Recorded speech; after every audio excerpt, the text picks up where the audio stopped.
Simulan natin ang ating pagdiriwang sa ngalan ng Ama, ng Anak at ng Espiritu Santo. Amen. Sumainyo ang Panginoon. At sumaiyo rin. Mga kapatid, amin natin ang ating mga kasalanan upang tayo maging marapat na gumanap sa banal pag.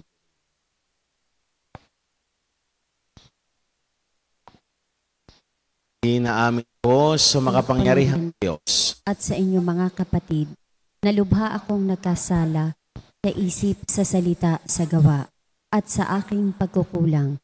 Kaya isinasamo ko sa mahal na Birheng Maria, sa lahat ng mga anghel at mga banal, at sa inyong mga kapatid, na ako'y ipanalangin sa Panginoong ating Diyos. Kawaan tayo ng makapangyarihan. Patawarin tayo sa ating kasalanan at patnubayan tayo sa buhay na walang hanggan. Amen. Panginoon, kaawaan. Panginoon, kaawaan mo kami. Christ, kaawaan. Kristo, kaawaan mo kami. Panginoon, kaawaan. Panginoon, kaawaan mo kami. Manalangin po tayo.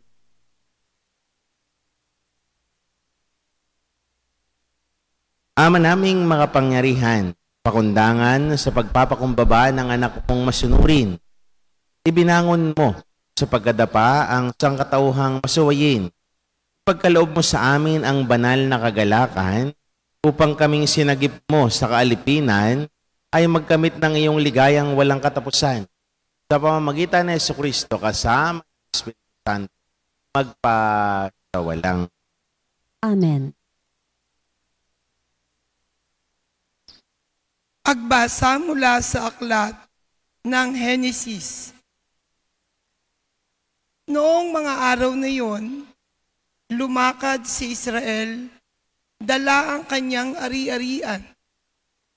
Pagdating sa Berseba, naghandog siya sa Diyos ng kanyang amang si Isaac. Pagsapit ng gabi, tinawag siya ng Diyos sa isang pangitain. Jacob, Jacob, nakikinig po ako, tugon niya.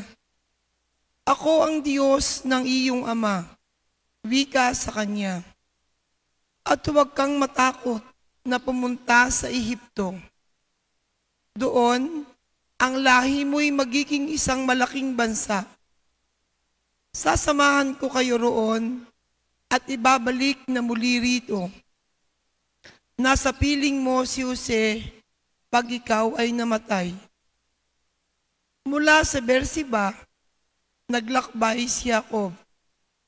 Siya at ang kanyang mga apo at mga manugang ay isinakay ng kanyang mga anak sa mga karitong ipinadala ng Parao.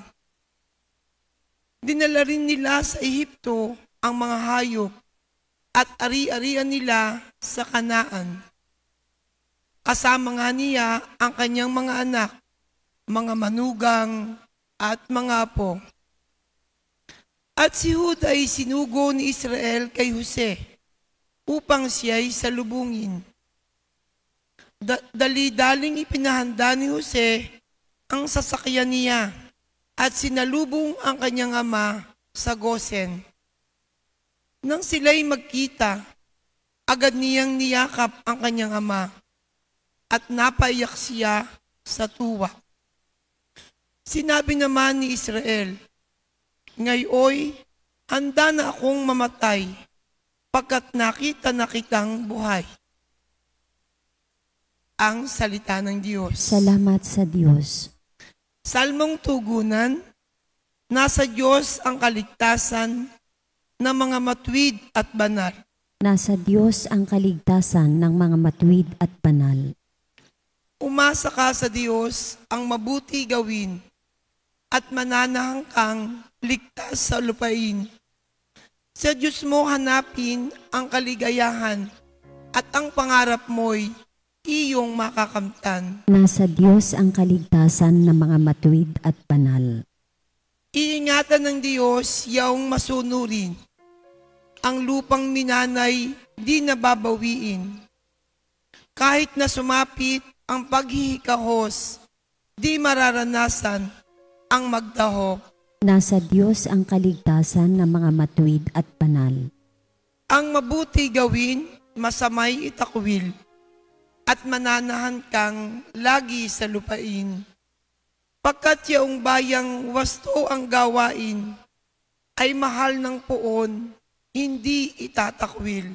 Sila'y iingatan magpakailanman, ngunit ang masama ay ihihiwalay. Nasa Diyos ang kaligtasan ng mga matuwid at banal. Ililigtas ng Diyos ang mga matuwid. Iingatan sila pag nagliligalig. Ililigtas sila at kanyang tutulungan. Laban sa masamay, ipagsasanggalang, sapagkat sa poon, nangungubling tunay. Nasa Diyos ang kaligtasan ng mga matuwid at banal.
Sumainyo ang Panginoon. At sumaiyo rin. Ang mabuting balita ng Panginoon ayon kay San Mateo. Papuri sa iyo, Panginoon.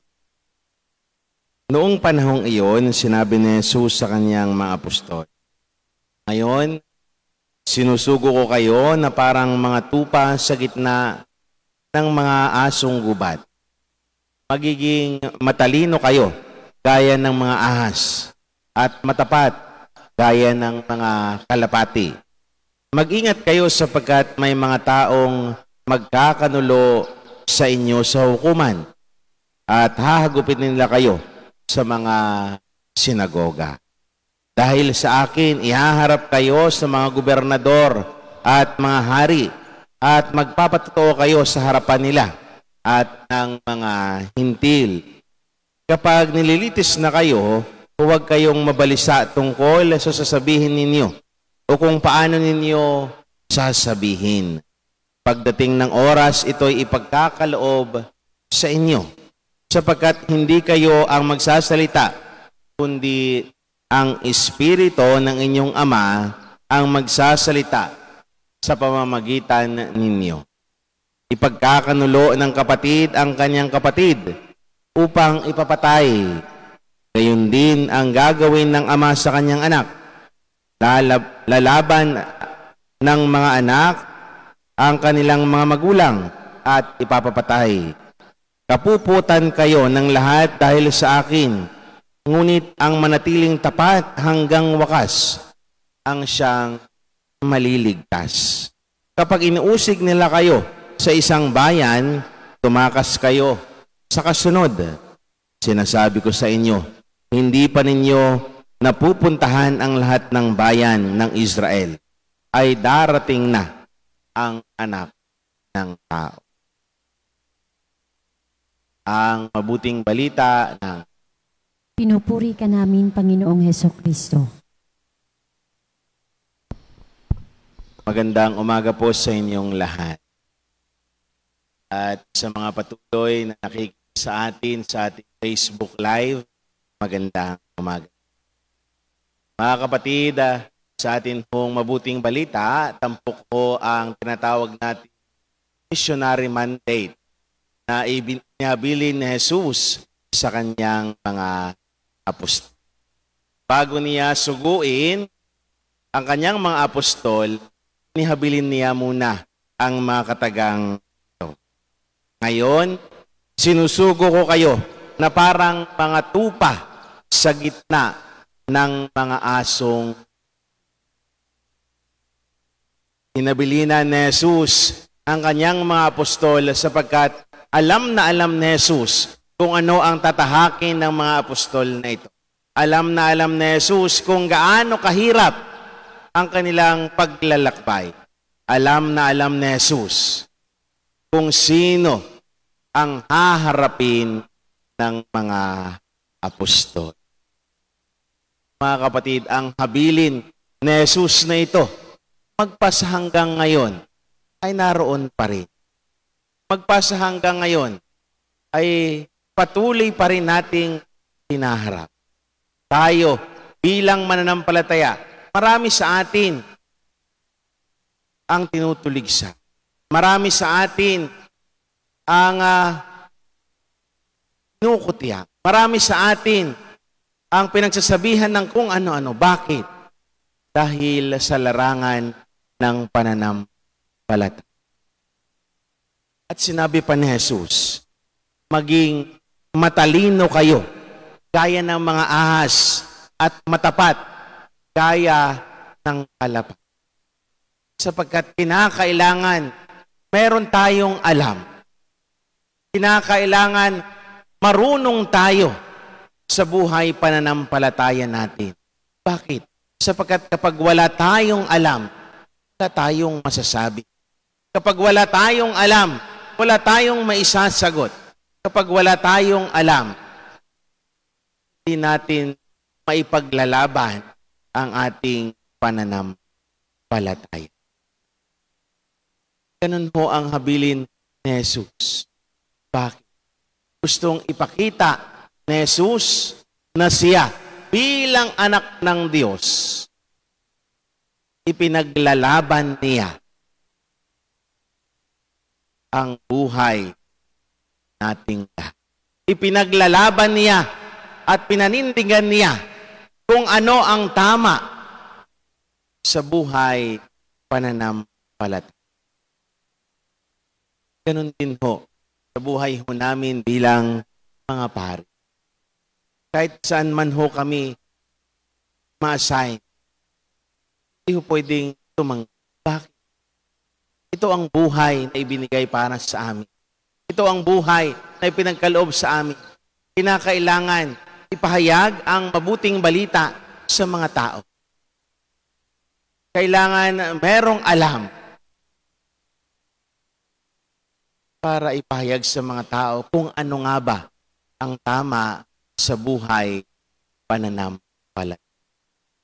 Maraming uusig, maraming magtatanong, pero mga kapatid, sinasabi din ni Jesus, hayaan muna silang magsalita at huwag matakot sa kung ano ang isasagot sapagkat nandiyan ang Espiritu na magsasalita para sa inyo. Kapatid, kahit man sa normal na buhay natin, kahit sa inyo, narito, mga mananampalataya, marami ding umusig sa inyo. Pero sabi nga nila, could not please everybody.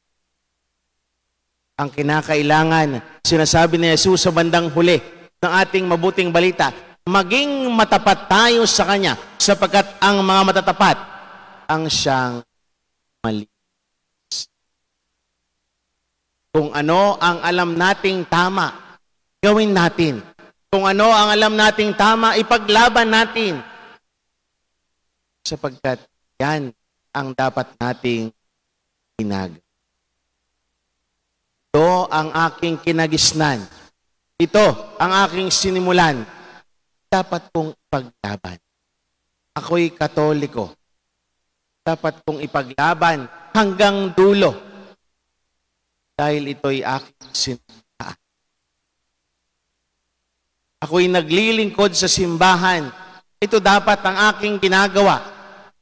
Ito dapat ang aking dadaanang kinakailangang sundan. Dapat kong ipaglaban. Bakit? Dahil ito ang tama. Kapatid, lalahanin ang sinabi ni Jesus.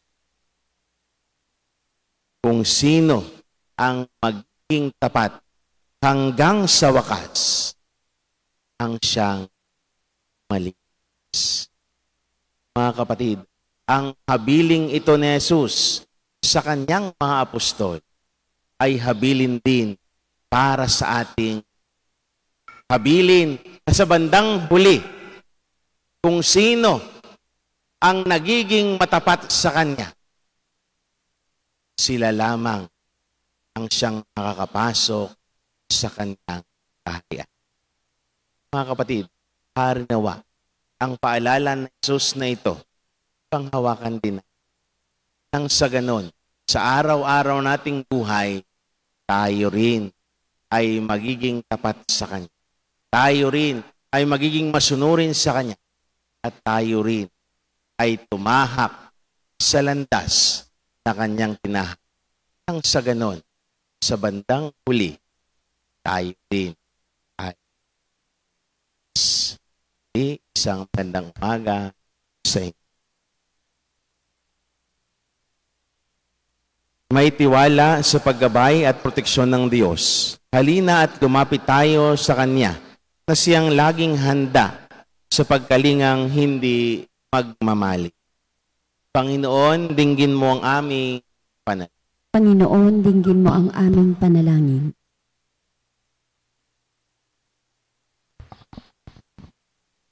Ang mga pinuno ng simbahan, naway maging matatag at walang takot na ipahayag ang mensahe ng Diyos sa gitna ng mga pagbabatikos. Manalangin tayo sa Panginoon. Panginoon, dinggin mo ang aming panalangin.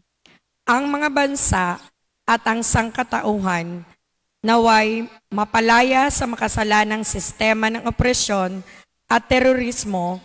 Manalangin tayo sa Panginoon. Panginoon, dinggin mo ang aming panalangin. Yaong mga nakararanas ng pagsubok sa kanilang buhay mag-asawa, naway makatanggap ng biyaya na magsumikap na mapanatili ang kanilang mga pangako. Manalangin tayo sa Panginoon. Panginoon, dinggin mo ang aming panalangin. Yaong mga pinahihirapan ng takot at ligalig, naway makatagpo ng kaligtasan sa ating komunidad. Manalangin tayo sa Panginoon. Panginoon, dinggin mo ang aming panalangin. Yaong mga namayapa na, naway umani ng pabuya sa kanilang mabuting mga gawain sa walang hanggang kaharian ng Diyos. Manalangin tayo sa Panginoon. Panginoon, dinggin mo ang aming panalangin. Ama, ikaw ang pinagmula ng buhay. Lupigin mo ang kadiliman ng kasamaan sa aming mga puso at punuin mo kami ng liwanag ng iyong pagpapala. Hinihiling namin ito sa pamamagitan ni Kristo na aming Panginoon. Amen.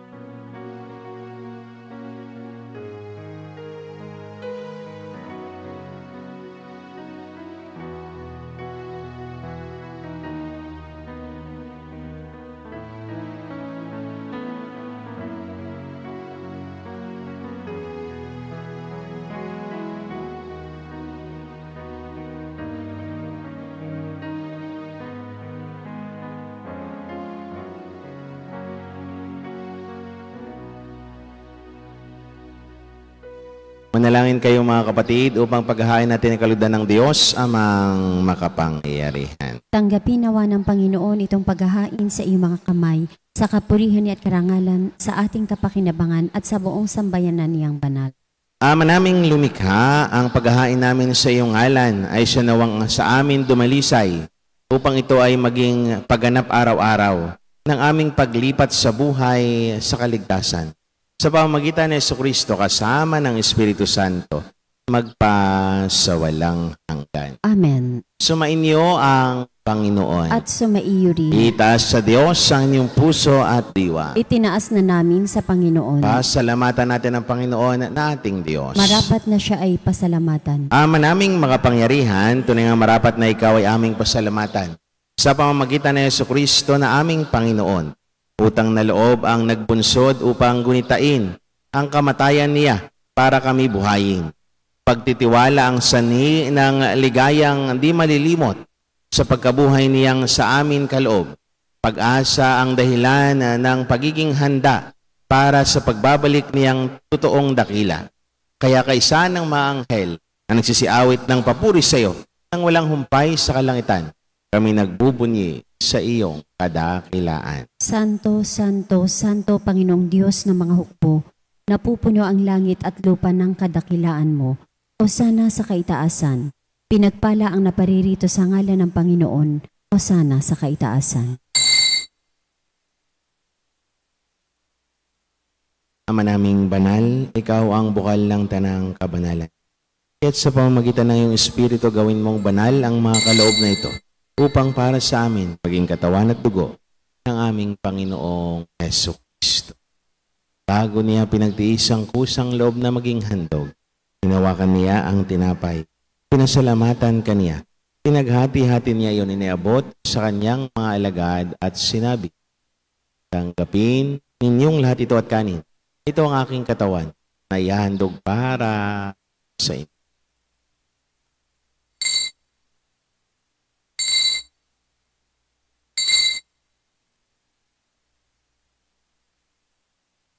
Gayon din naman, nang matapos ng hapunan, hinawakan niya ang kalis, muli kanyang pinasalamatan.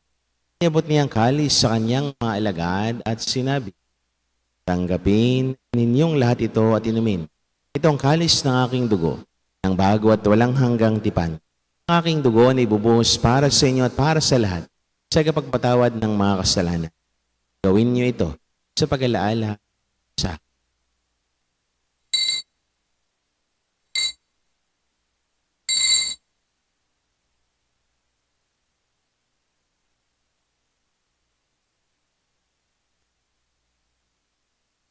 Ipagbunyi natin ang misteryo ng pananampalataya. Si Kristo'y namatay, si Kristo'y nabuhay, si Kristo'y babalik sa wakas ng panahon. Ama, ginagawa namin ngayon ang pag-alaala sa pagkamatay at muling pagkabuhay ng iyong anak. Kaya tiniaalay namin sa iyo ang tinapay na nagbibigay buhay at ang kalis na nagkakalob ng kaligtasan. Kami, nagpapasalamat dahil kami uminarapat at tumayo sa harap mo para maglingkod sa iyo. Isinasamo namin kami magsalo-salo sa katawan at dugo ni Kristo ay mabuklod sa pagkakaisa sa pamamagitan ng Espiritu Santo. Alalahanin mo rin ang mga kapatid naming nahimlay na may pag-asang sila'y muling mabubuhay, gayon din ang lahat ng mga anak. Kawaan mo sila at patuloyin sa iyong kaliwanagan. Kawaan mo at pangindapating kaming lahat na makasalo sa iyong buhay na walang wakas. Kaysa ng mahal na Birheng Maria na ina ng Diyos, kaysa ni Poong San Jose, kaysa ng mga apostol at ng lahat ng mga banal na namuhay dito sa daigdig ng kalugod-lugod sa iyo, may pagdiwang nawa namin ang pagpupuri sa karangal mo sa pamamagitan ng anak na aming Panginoong Jesucristo. Sa pamamagitan ni Kristo, kasama niya at sa Kanya, ang lahat ng parangal at papuri sa iyo, Diyos, amang makapangyarihan, kasama ng Espiritu Santo, magpasawalang hanggan.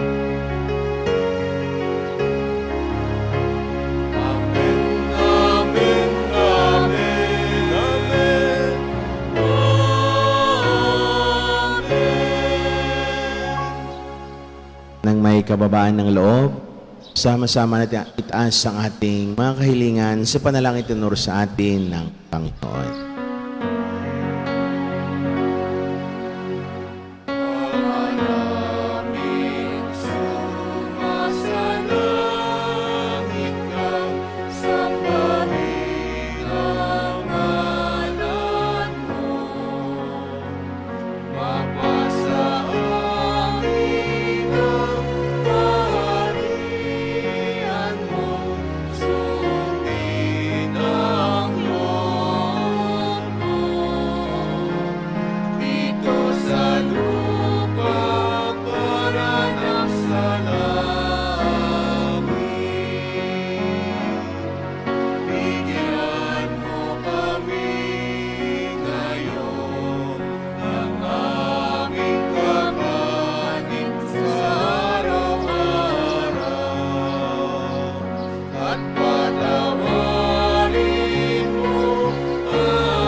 pagpapatawad namin sa nagkakasala sa amin.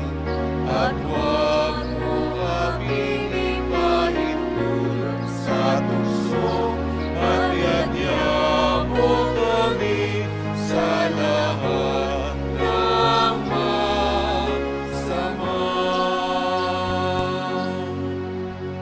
Hinihiling namin kami, Adiyas, sa lahat ng masama. Pagkalooban ng kapayapaan araw-araw, iligtas sa kasalanan tilayo sa lahat ng kapahamakan. Samantalang aming pinanabikan ang dakilang araw ng pagpapahayag ng tagapagligtas namin sa Hesus Kristo. Sapagkat iyo ang kaharian at ang kapangyarihan at ang kapurihan magpakailanman. Amen. Panginoong Hesus Kristo, sinabi mo sa iyong mga apostol, kapayapaan ang iniiwan ko sa inyo, ang aking kapayapaan ang ibinibigay ko sa inyo. Tunghayan mo ang aming pananampalataya at huwag naman ang aming maraming pagkakasala. Pagkalooban mo kami ng kapayapaan at pagkakaisa ayon sa iyong kalooban, kasama ng Espiritu Santo magpasawalang hanggan. Amen. Ang kapayapaan ng Panginoon ay laging sumay. At sumaiyo rin. Magbigayan kayo ng kapayapaan sa isa't isa. Peace be with you po. Kordero ng Diyos na nag-aalis ng mga kasalanan na sanlibutan, maawa ka sa amin. Kordero ng Diyos na nag-aalis ng mga kasalanan ng sanlibutan, maawa ka sa amin. Kordero ng Diyos na nag-aalis ng mga kasalanan ng sanlibutan, ipagkaloob mo sa amin ang kapayapaan.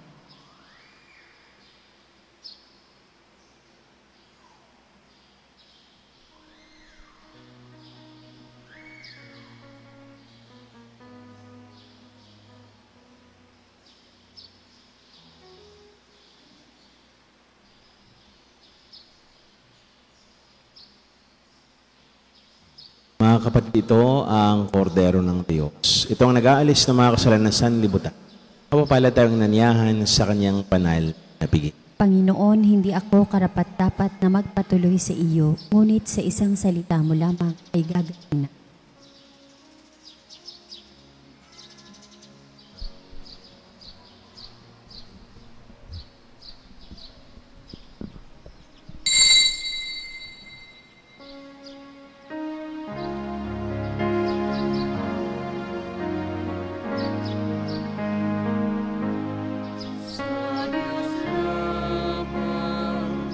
Mapapanata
Manalangin tayo.